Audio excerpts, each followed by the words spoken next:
how Toyota is likely to respond to this? It's a very different culture. It's more of a Japanese culture.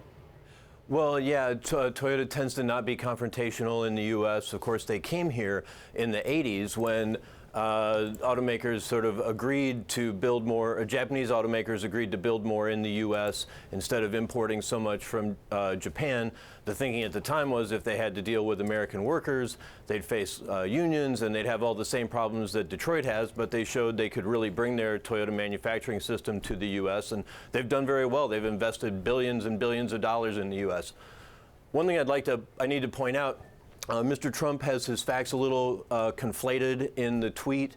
Toyota is building a Corolla factory in Guanajuato, which is in central Mexico.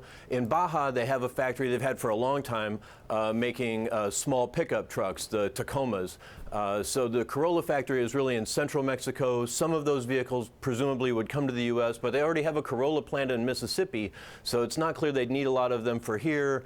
They really haven't decided. What they told me earlier in the week is they haven't decided where they're going to send those vehicles. Mexico has so many free trade agreements, they could send them all across South America or to Europe or even back to Asia if they needed to.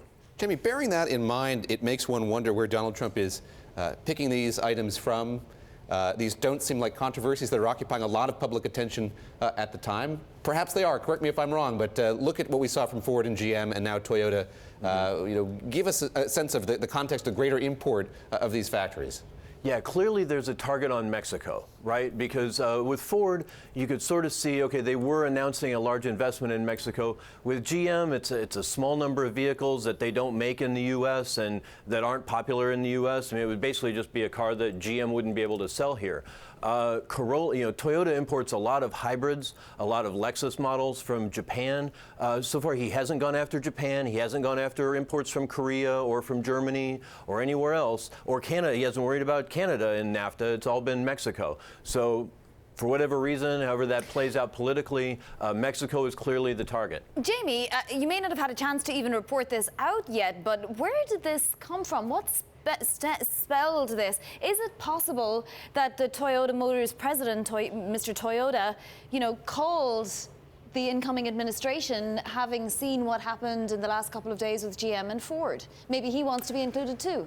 Well, or it's possible that some friends of the Detroit automakers, so let's say, Ford is getting picked on, and they say, well, hey, we're not the only ones who make and sell small cars, make small cars in Mexico and sell them in the U.S. Everybody's doing it. Even GM does it. So then he calls out GM. Maybe GM or some of the friends of the U.S. automakers said, hey, we're not the only ones. Toyota's doing it. They just opened a new Corolla plant.